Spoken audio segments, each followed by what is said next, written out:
Are you sure you want to do this? 4. Welcome to the Romulus space station. 2. 1. Hello everyone, welcome back to another episode. This episode will contain spoilers for Alien Romulus. First I'm going to go over my thoughts on the movie, and then I'm going to go into some movie trivia. There is some really strong stuff here. All the exterior shots looked phenomenal. I loved how the ships looked. I loved the rings around the planet and the speed they were moving at. It was very cosmic and fun. You know, particularly towards the end when the ship is cheese gratering against the rings. It was quite a dynamic situation to be in, you know, to have the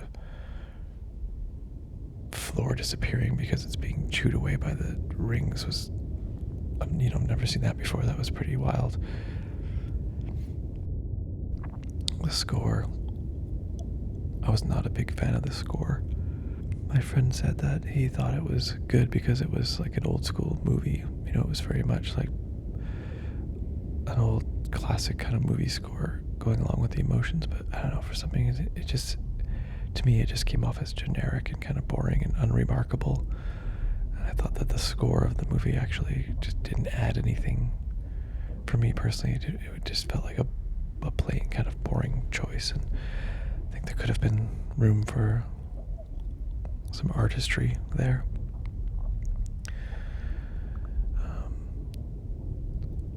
Really liked the lead actor that played Rain.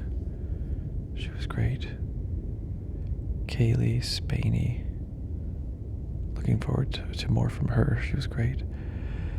And the fellow who played Andy, the android, David Johnson. He was fantastic. I really enjoyed a lot of the stuff from him at the beginning, the first act of the movie. Just hitting some interesting points and comments about artificial intelligence and what is, you know, what would it feel like to be almost bullied because you're different, you know, and can androids feel, and does it count as something real? And I thought it was quite an interesting moment when the one young fellow was like freaking out because he saw when they're on the ship and they discover the other android that's like split in half, and the guy like freaks out, and then he's like, oh man, I thought that was a real person. And he's like relieved and not grossed out anymore because he realizes it's an android. But then it cuts to Andy, and he's just looking at the half corpse of an android, and you know, it's gory for him. He's seeing one of his fellow members destroyed, and it's just a little moment of him just looking at the body and thinking, and I just really liked that moment. I was like, what is he thinking? Is he thinking, like, how cold-hearted is this guy to just be this way, or is he just thinking, is he affected by seeing the goriness of the android body? I just thought that was a really cool, deep moment that they just, and they didn't have to explain it, they just let it sit, which was cool. I really liked his little frown thing he was doing, the way he was holding his face. Almost like he was like old and tired and broken down. That was a really cool way to change his face. And then when he was updated to the other person, it went away and he relaxed his face and he looked more youthful and different and less worried.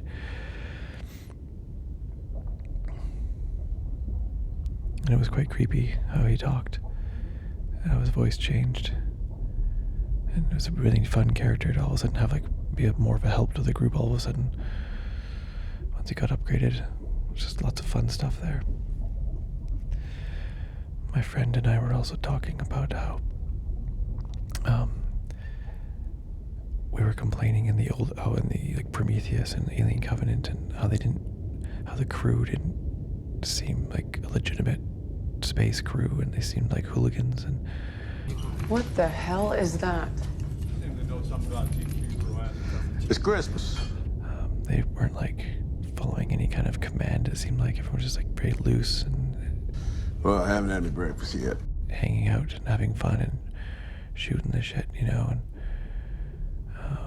didn't seem like very formal or like, you know, strict like it would be with a team of astronauts being sent to space, especially in Prometheus when it was like the first time, and it's a very important mission. They seemed very lackadaisical, which just always felt off, like they were just trying to emulate the first movie for no reason, and it's just like, oh, we're just having fun, and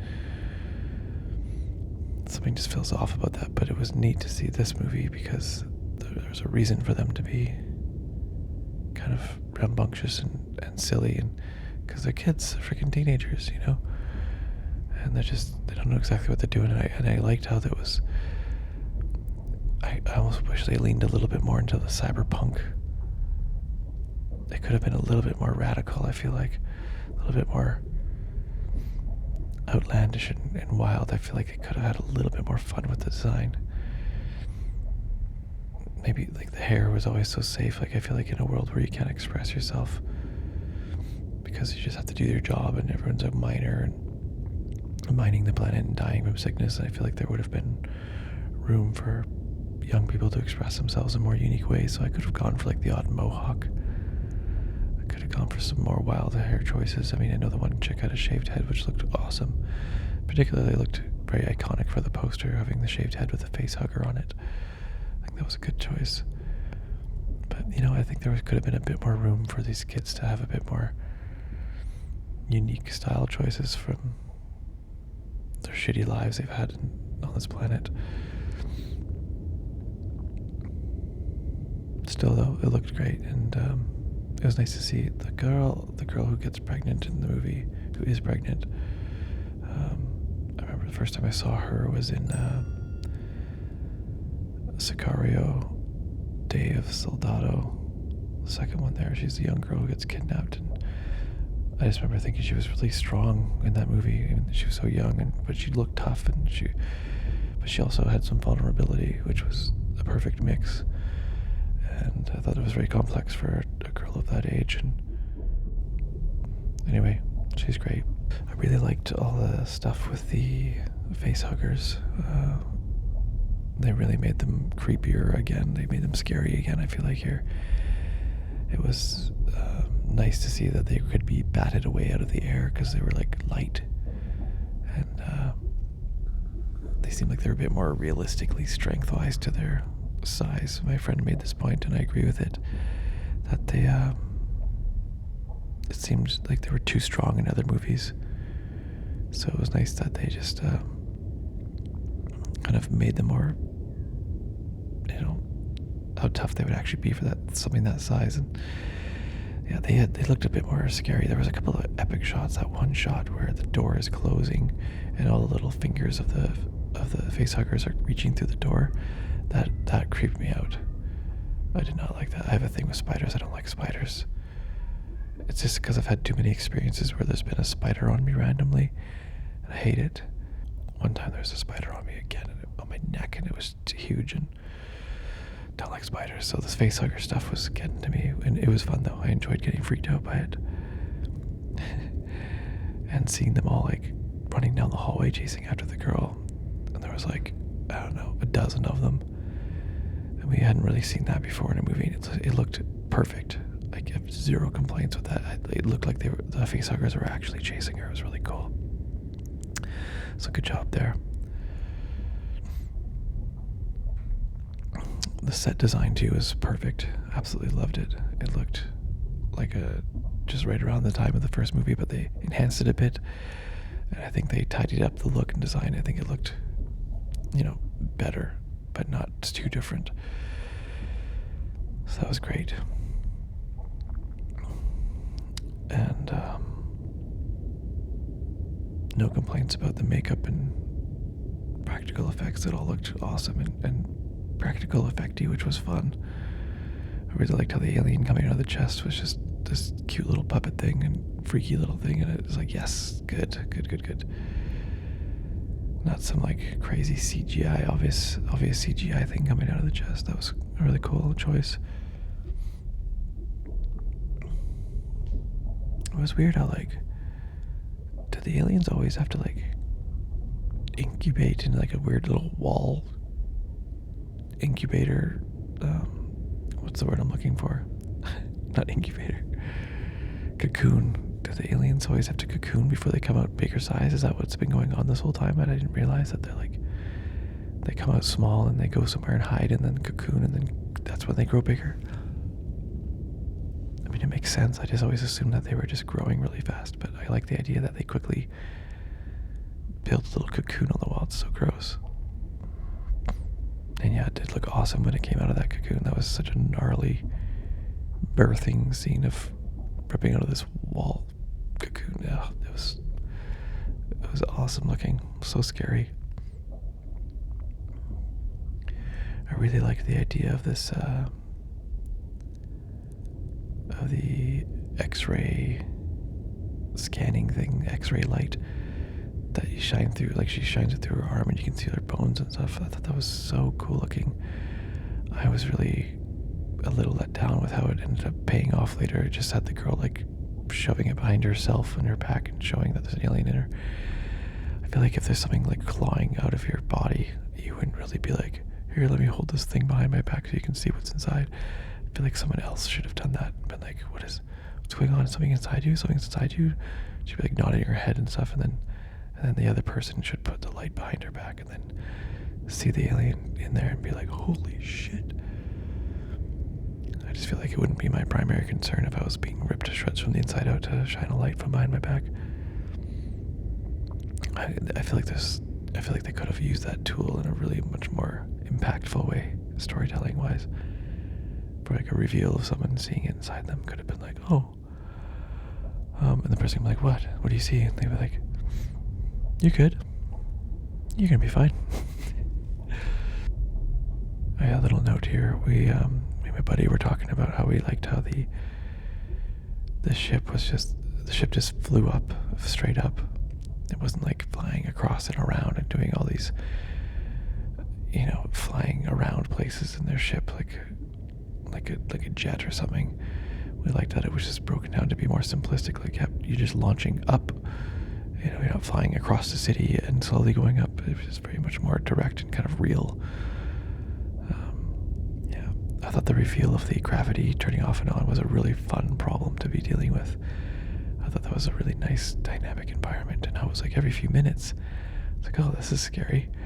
However, I thought it was silly how just a few moments later, they're like way up in the air, like spinning around and flipping around and stuff. I'm like, guys, the gravity could turn on again. Like, you're being silly.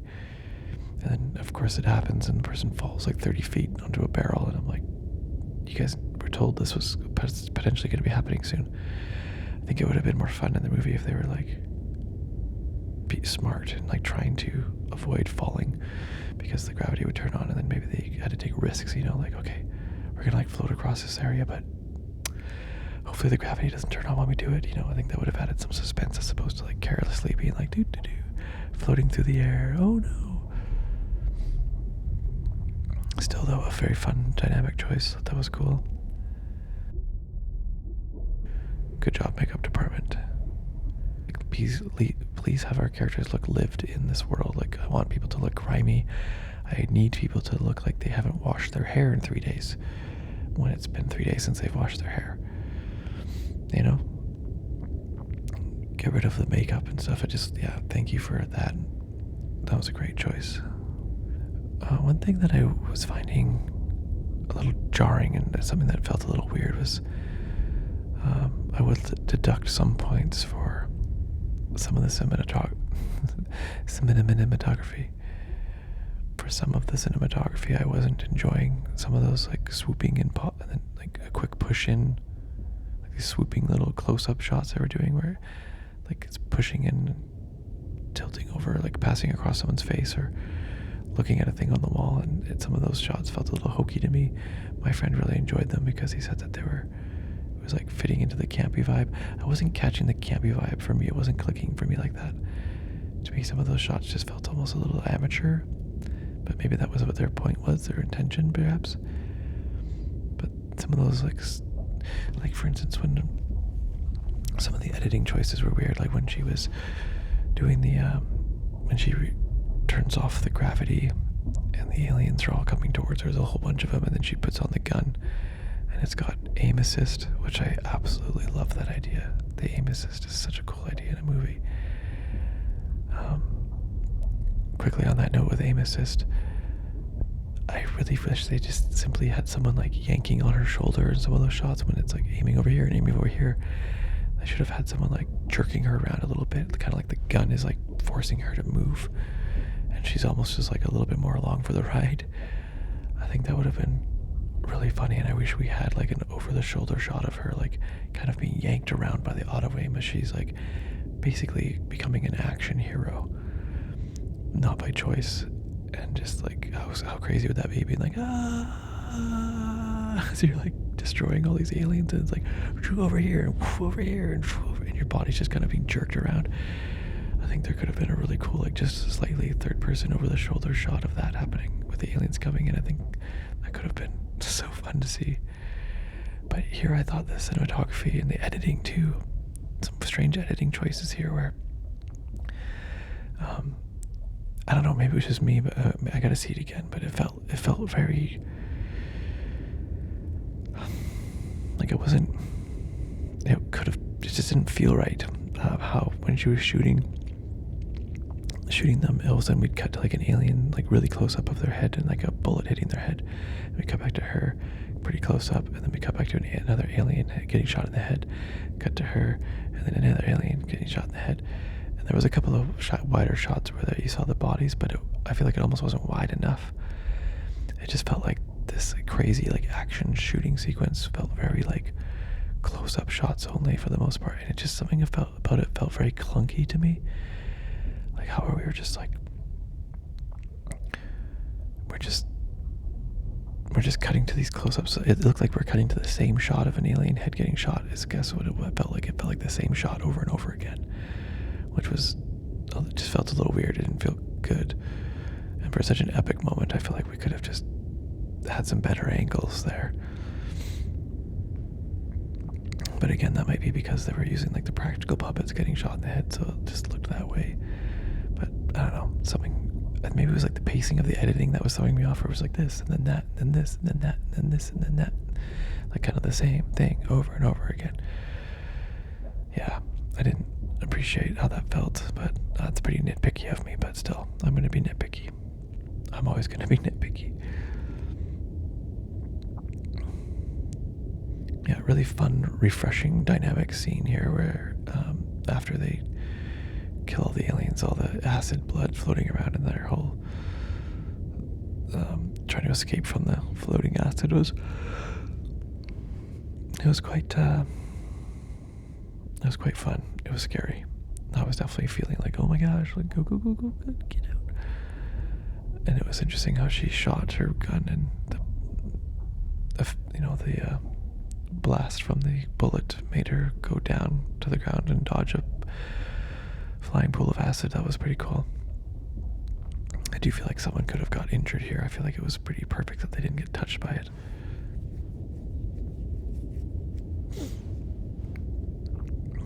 I mean, there'd be like tiny droplets of it too. Like it would have been neat if there was a cool acid scar provided on someone in this moment.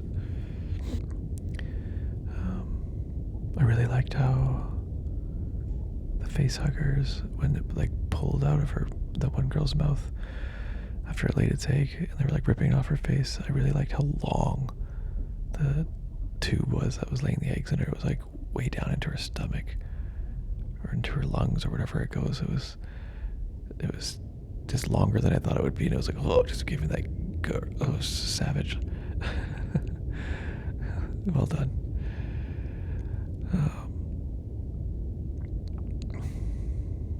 Facehuggers, man, how frustrating. I also really liked how the facehugger that was on her, it was breathing really fast, and you could see her, like, her body, her stomach going up and down just as fast as the lungs were filling up and closing on the facehugger. So they're just I feel like this was the first time I got to really see them breathing in sync like that. It was kind of freaky how fast it was breathing, causing her to breathe. Pretty horrifying.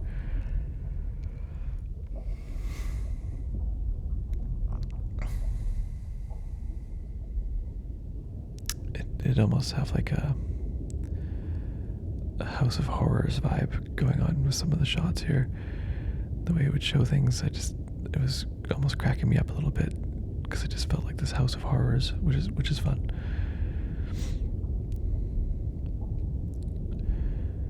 Okay, well, and some things that were bothering me too is I get that you want to like tip the hat to the other movies and provide some fan fun, fan service or whatever, but I'm just disappointed that these movies are all so similar, and how they always have to have the same stuff in them, and like mandatory scenes in all these movies. Like you always have to have the face hugger, you always have to have a face hugger, you always have to have the chest bursting, you always have to have a person like mounted to the wall, even though I thought that was the thing the Queen did. And just all these, you always have to have the alien head right in front of the person's face, looking at them, which I hate that they always have to do that, because there was a reason for that in Alien 3. It was because it was going to kill her, but then it was like, oh, you're pregnant with my baby, I'm not going to kill you. So it's kind of like smelling her, and it's like, oh, you're one of us now. So it just doesn't make sense that these other aliens are like, yeah, I'm just right here, mother effer, I'm gonna eat you. Just, I don't know, make there be a reason for it to just hang up by your face like that. I guess it could be because it's like, doesn't want to kill the person necessarily, because it wants them to produce another baby. I don't know. I'm just saying, it just feels like we're always, it's like you have to hit these same points, and there always has to be an android, which I like the android characters, and it seems like they're always some of the most interesting parts. But just a thing where it's like it always has to have like one android. It's never like majority androids in one person or something, or it's always the same thing. Yeah, I really didn't like that they brought back the android from the first movie. I mean, I know he's a model, that there's a bunch of versions of him, but they didn't need to do that. I just leave Ian home alone. He's passed on. Let's not do that. I mean, it's nice that the family got a nice paycheck, I'm sure, out of this, so good for that, but it just felt unnecessary. And not only just that, but even worse is that it didn't look good. It was so 110% obvious it was a fake CGI face deep fake thing. So that just took me right out of the movie, because I just kept thinking about how they shouldn't have done this, and I was like, come on, just cast someone else, give someone else a chance to be an android. It would have, if it was the same exact one from the movie, then I could understand why they would do it, if it was like the freaking head. But it was just a different one, so just do a different android. I mean, I know everyone's probably talking about this, but it really took me out of the movie, and I was like, what? And he had way too much screen time. Like, he just way too many close-up shots, like well-lit shots of his face that you couldn't quite successfully pull off. So just stop. Do the monitor thing where you see his face through the monitor, or like over the shoulder out of focus, or like a reflection in the window that you were seeing, or just distort it somehow, or have more of his face destroyed, like half of his face is melted off instead or something. Do a freaking puppet for all I care. Like, it would look better than a bloody mushy, like rubbery looking plastic CGI face.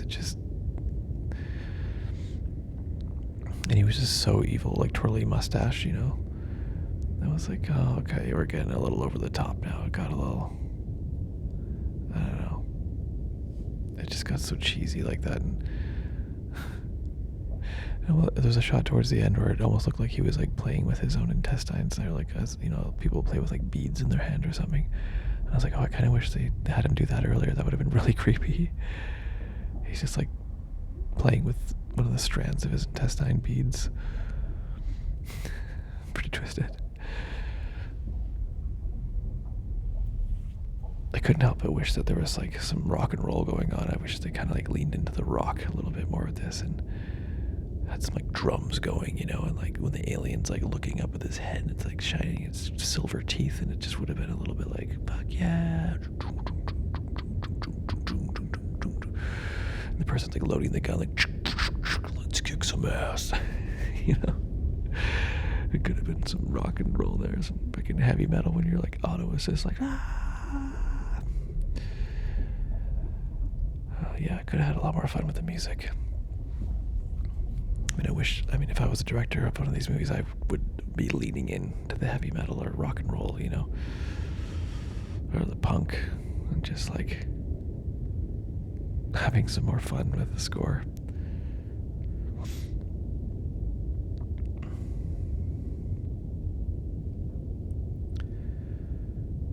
Yeah, so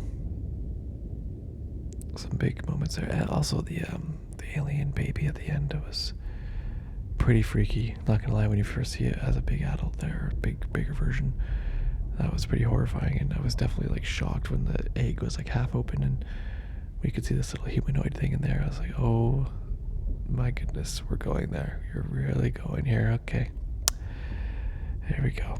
Kind of reminded me of the Resurrections, of course. Interesting, very interesting that they did this.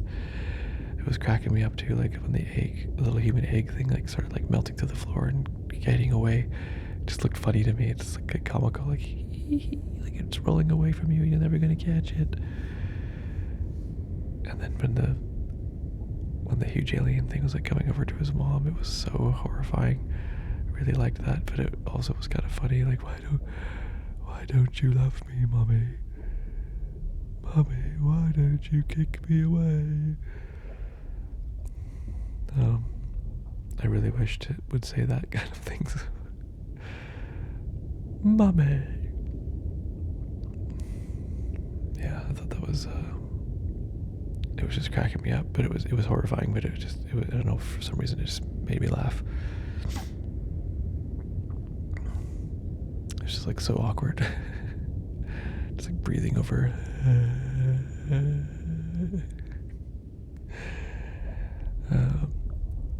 Anyway, I was wondering, like, physics-wise, when the ship starts grinding against the rings, wouldn't it send it into like a spiral? It's like hitting things. Wouldn't it just make it start spinning that way and then that way? Wouldn't it start gaining speed and start like rotating like crazy fast?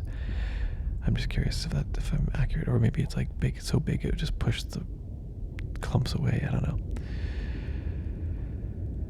Anyway, still pretty wild stuff. I personally hated that they did the line, "Get away from her, you bitch." They could have left it at "Get away from her." That would have worked okay, but then they had to follow it up with the "you bitch," and I hated that. I just really hated it. My friend thought it was fun, but for me, I was like, come on, guys, do you really have to do this? There's no reason for him to say that. He wouldn't say that. Ripley had a reason to say it, because it was like a mother figure talking to a mother. And it was like, it made sense. She was like being protective of her. I mean, he just didn't seem like the type to say that for no reason. I mean, there's a reason, but you know what I mean? It's just to doing the thing like in the Terminator movies where you have to have the line, "Come with me if you want to live." Someone's gotta say it. It's gotta be in there. So, I mean, maybe that's part of Disney, because now Disney owns Fox, and you know what? You can feel that. I have a feeling that there was like, the director didn't want some of this stuff, but Disney was like, I feel like the director had, you know, the corporate people forcing all the stuff into it. I bet you that's what it was. I bet you we wouldn't have had as much fan service if it wasn't for Disney owning Fox. Ah, damn it. Forgot about that. I'm gonna have to look into that some more. But IMDb, this movie's got 7.4, which I think is generous. I think I would score this after my first viewing and, kind of the crappy cinema experience I had, it's hard for me to, I will have to watch this one again, I think. Even though I don't really want to watch it again, I'll give it another shot. But right now, I think I'm sticking at like 68 out of 100. Yeah. 68 out of 100, I think, is a fair score for this movie. Let's get into some trivia here about the movie.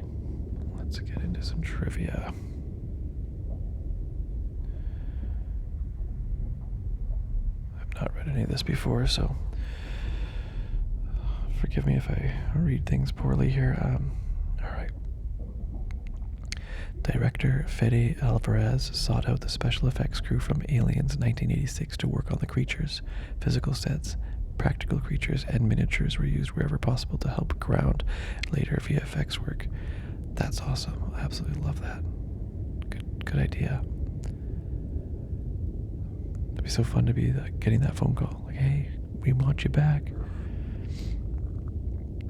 The film's production design draws not only on the previous films in the series, but also the Alien Isolation 2014 video game, including the emergency communication stations which served as save points in the game.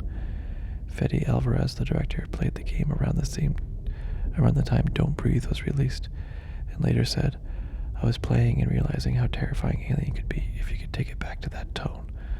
Yeah. True. Kaylee Spaney said this film takes place... Kaylee Spaney, the lead actor who plays Rainey, said this film takes place between Alien 1979 and Aliens 1986. It takes place in the year 2142, exactly 20 years after Alien, which is situated in 2122, and is 37 years before Aliens 2179. So during Alien Romulus, Ripley's just out there floating alone in space with her cat. An early scene has a drinking bird toy on the table, a similar toy featured in the original Alien, and again in Alien 3.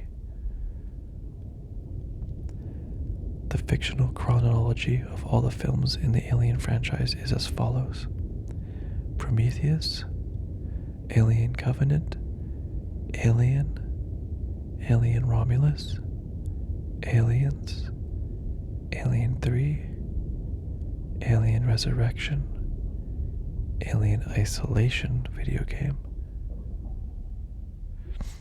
What about Alien vs. Predator? I guess would be after that. Alien vs. Predator, wow. When the mother states they have 30 minutes until impact, the film is in real time and impact occurs just as the system calculated. I had a feeling that was the case. I remember when they were like, now it's 20 minutes. I was like, that felt like 10 minutes. Huh, they're doing the thing. Cool. In one of his last transmissions, the android Rook tells Rain and Andy, "I can't lie about your chances, but you have my sympathies." This was the final line of Ash in Alien, who is of the same appearance and model as Rook. So I guess it makes sense they would say the same thing, but still, it's a little odd they would say the same exact thing. Maybe they're not as intelligent as I thought. In the scene where they managed to pry the face hugger off of Navarro, but it had already entered the second phase, was Aileen Wu's favorite part of the sequence, explaining, "It's just that one profile shot, that freaking disgusting thing coming out of my body." The experience was nonetheless unpleasant. The effects crew made sure the facehugger prop was always drenched with lubricant during filming. "That was really disgusting," she said. "Someone had a bucket for me that would run in and have me spit out all the lube and wash my mouth before we did the next take," Wu revealed. Crazy. When Rook mentions the doomed Prometheus expedition, Elizabeth Shaw's theme from Prometheus plays over his exposition. Oh, I didn't realize that's what he was referring to. So he was referring to the actual Prometheus expedition. After Rain provided Andy with his new instruction/directive, the saving sound from the game Alien Isolation could be heard. Cool. When Andy, Tyler, and Bjorn walk through Renaissance Space Station, they see all kinds of creepy paintings, with one where the camera specifically focusing on a child drinking milk from his dead mother. This macabre scene foreshadows Kay meeting her demise at the hands of her genetically engineered offspring, who similarly feeds on her before killing. Whoa. That's cool. Didn't realize that. Oh, that was a horrifying shot, just feeding off of her.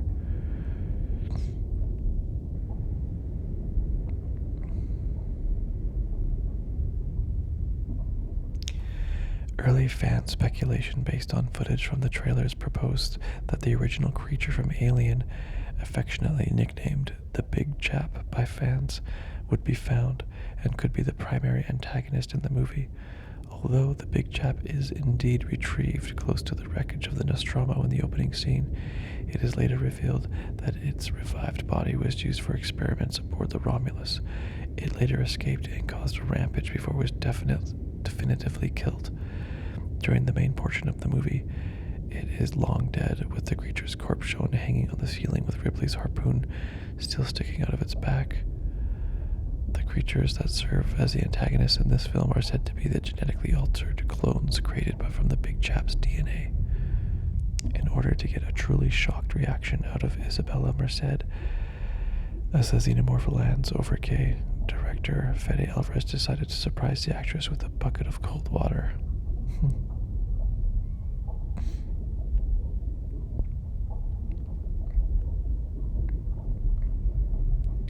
Much like in the original Alien, Rain faces the last creature in underwater, then puts on a spacesuit and disposes of it, ejecting into space. This ending even seems to incorporate an unused idea for Alien's finale, in which both Ripley and the alien would get sucked out into space when she opens the shuttle door, with Ripley hanging by a safety cable attached to her suit, and the alien clinging to the end before she scrambles back aboard and kills it with the engines. However, time constraints meant that Ripley hanging outside the shuttle had to be scrapped.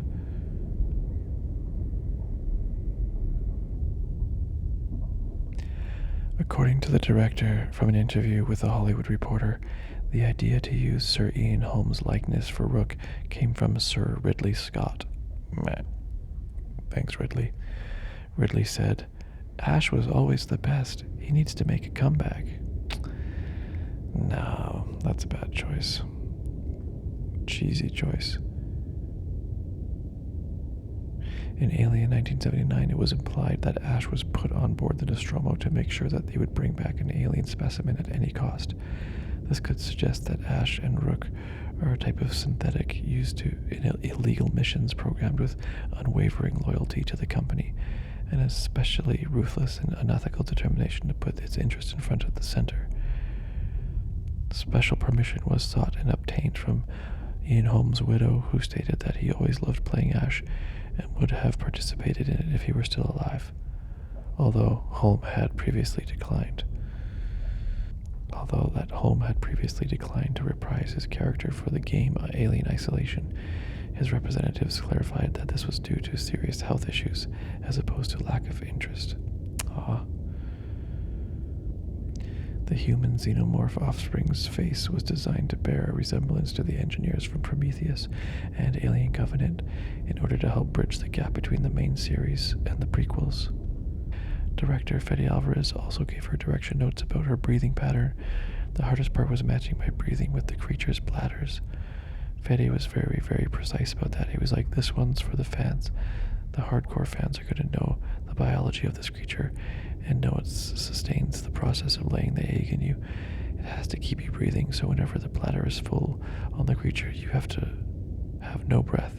And when the bladder is empty, that's when it's giving you the breath. The movie takes elements from every movie in the franchise. Yeah, no shit. This film adds a new stage to the xenomorph life cycle. It reaches maturity through what appears to be a massive cocoon ensconced on the nearby wall. This strikingly similar to how the main creature reaches physical maturity on Species 1995, which Aliens was also designed by H.R. Geiger. The first titled Alien movie in the franchise not to feature the eggs that incubate the facehuggers. Oh yeah. So they didn't do one thing, but they did all the other things.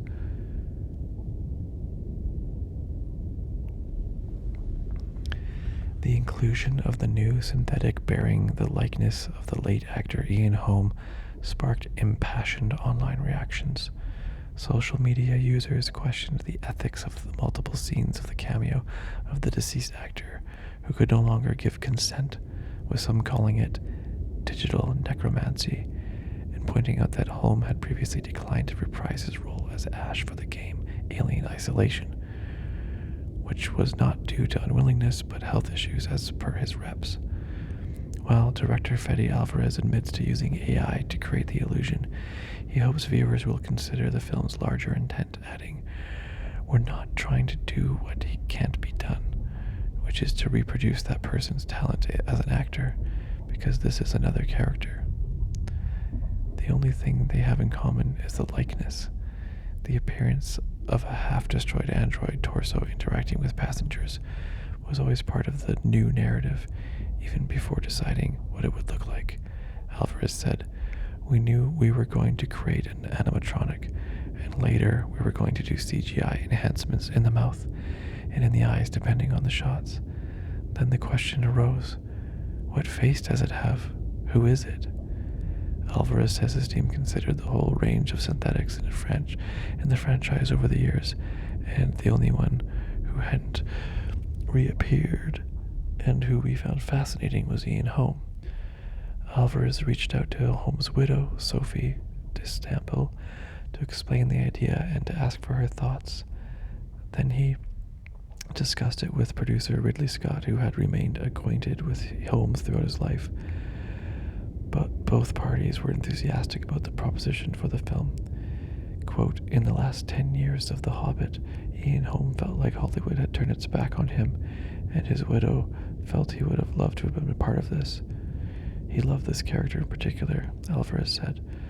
Scott sees the presence of Rook as a way for Alvarez to, quote, "dip into some of the artifacts from the very first film.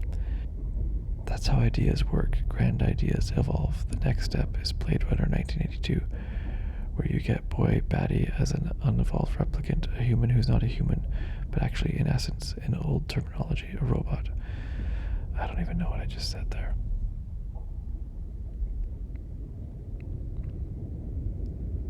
After the humanoid xenomorph attempts to crack Rain's helmet, she is briefly shown looking to the corner of the glass from the outside. An uncanny resemblance to the cover of Alien Isolation can be spotted for a few seconds. Yeah, I did notice that. That's a cool little choice.